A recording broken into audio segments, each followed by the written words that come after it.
Nangangamba ka pa ba sa kung paano bumoto sa ilalim ng automated election system?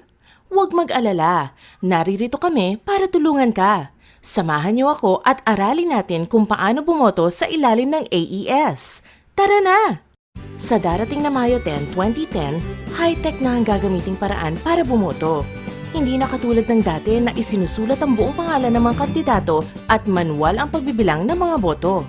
Sa ngayon, makina o ang tinatawag na Precinct Count Optical Scan o PCOS ang gagamitin upang basahin at bilangin ang balota at electronic na rin ang pagpasa ng mga resulta mula sa mga presinto.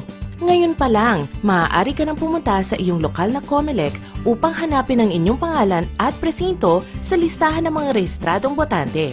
At sa araw mismo ng botohan, pumunta sa inyong presinto sa pagitan ng alas 7 ng umaga hanggang alas 6 ng gabi. Paano nga ba ang pagboto? Parang nakakalito. Madali lang yan. Ito ang 5 easy steps para makaboto. Una, magpakilala sa BEI or sa Board of Election Inspectors. Kapag nag-match ang inyong pangalan sa kanilang listahan, bibigyan kayo ng balota, marker at secrecy folder. Pagkuha ng balota, pumunta sa voting area. Mas mahusay kung may dalang kodigo o listahan ng inyong mga kandidato. Oops! Kailangan maging maingat sa balota. Huwag susulatan ang mga barcode sa paligid ng balota. Pwedeng hindi na ito basahin ng PCOS. At mababaliwala ang inyong boto. Gamit ang binigay na marker ng COMELEC, itiman o i-shade ang hugis bilog na katapat ng inyong napiling kandidato. Teka, mag-iingat ka sa pagbilog. Mayroong correct na paraan ng pag-shade ng bilog. Isa pa, siguraduhin ninyong hindi lalagpas sa bilang ng kandidato sa isang posisyon ang inyong iboboto. Bawal mag-overvote, kundi ay hindi na naman ito bibilangin ng PCOS. Ikatlo, kapag natapos na ang pag-shade ng balota, lumapit sa PCOS machine at ipasok ang balota. Hintayin lumabas sa screen ng PCOS machine ang katagang, "Congratulations, your vote has been registered." Ika-4, isauli ang marker at secrecy folder sa BEI. Ika-5, magpalagay ng indelible ink sa kanang hintuturo at mag-thumbprint sa espasyong nakalaan sa EDVCL. Madali lang, di ba? Pero pagkaboto mo, hindi ibig sabihin tapos na ang papel mo para sa eleksyon ha? Dahil ang partisipasyon nating mga manggagawa, empleyado at mamamayan sa eleksyon ay hindi natatapos sa pagboto lamang. Kailangang bantayan natin ang ating mga boto.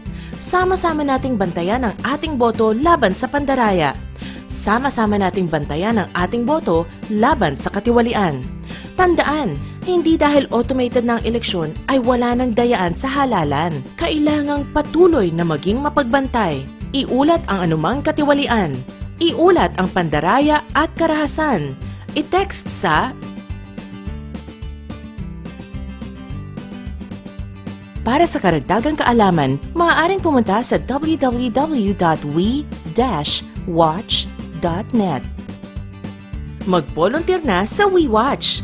Ang WeWatch o ang Workers' Electoral Watch ay isang malawak na network ng mga manggagawa, empleyado, unyon at samahan na tumutulong sa pagpapalaganap ng impormasyon hinggil sa eleksyon at nagnanais na bantayan ang halalan laban sa pandaraya at karahasan. Bantayan ang ating boto, manggagawa, wag nang paloko. Bantayan ang ating boto, pangalagaan ang ating karapatan. Pangalagaan ang ating karapatan.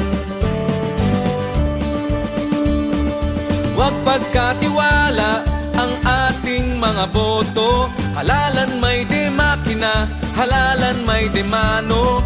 Mga mandaraya, lagit-laging gagawa ng paraan.